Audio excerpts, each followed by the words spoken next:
Ako ay makakalikasan. Ang kalikasan ay biyayang hindi mababayaran. Ito ang nagbibigay sa atin ng hangin na ating hinihinga, ng tubig na ating iniinom at ng mga pagkain na ating kinakain. Sa kabila ng mga biyayang ito, madalas nating nakakalimutan ang ating tungkulin bilang mga tagapangalaga ng kalikasan.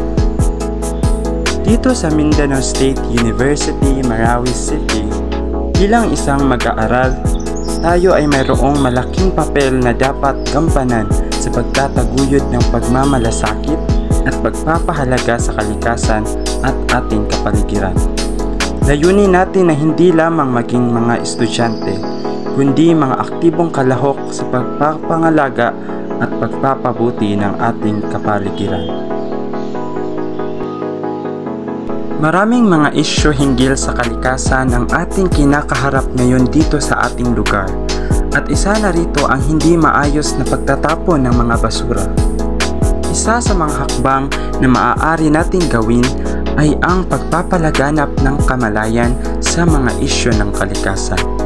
Sa pamamagitan ng mga aktibidad tulad ng mga seminar, workshop at environmental campaigns, maaari nating ipakita ang kahalagahan ng pagmamalasakit sa kalikasan. Mahalaga rin na maging bahagi tayo ng mga proyektong pang-ekolohiya tulad ng tree planting at coastal cleanup o cleanup drive upang aktibong makibahagi sa pangangalaga ng ating kapaligiran. Subalit, hindi sapat na magpakita lamang ng pagmamalasakit. Kailangan din nating maunawaan ang ating kapaligiran sa mas malalim na antas. Kaya naman, mahalaga ang pagsusuri sa kapaligiran batay sa likas na yaman at ekolohiyang katangian nito. Sa pamamagitan ng mga ecological surveys at environmental assessments, magkakaroon tayo ng mas malalim na pag-unawa sa mga espesyal na habitat at mga species na dapat pangalagaan at protektahan. Ang Mindanao State University dito sa Marawi City ay hindi lamang isang paaralan.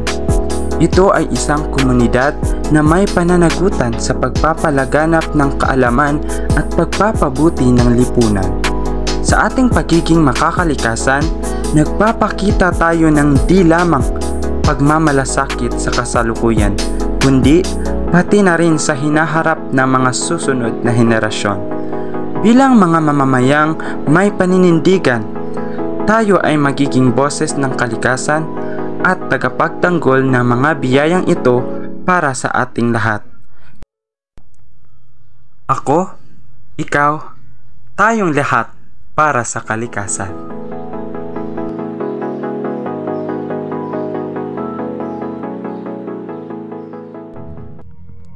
Ang kalikasan. Ang kalikasan ating pagkaingat-ingatan dahil ito'y bigay ng kataas-taasan, mga puno na dapat pahalagahan, mga hayop na dapat alagaan, hangin na pwedeng langhapin, mga huni nito ay makakapagkalma sa isip natin. Kahit saan man tayo tumingin, ito'y regalo ng bathala sa atin.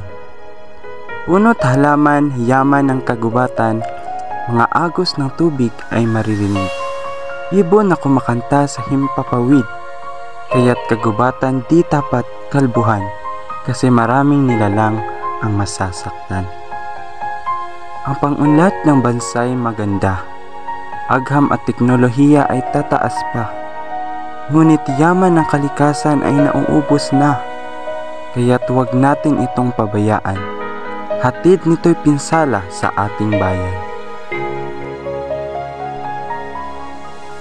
Unang ginawa ng Diyos ang kalikasan. Sinunod tayo para ating paglingkuran. Kaya tayo na magtulungan mga kaibigan. Mahalin at alagaan natin ang inang kalikasan dahil para din ito sa ating kinabukasan.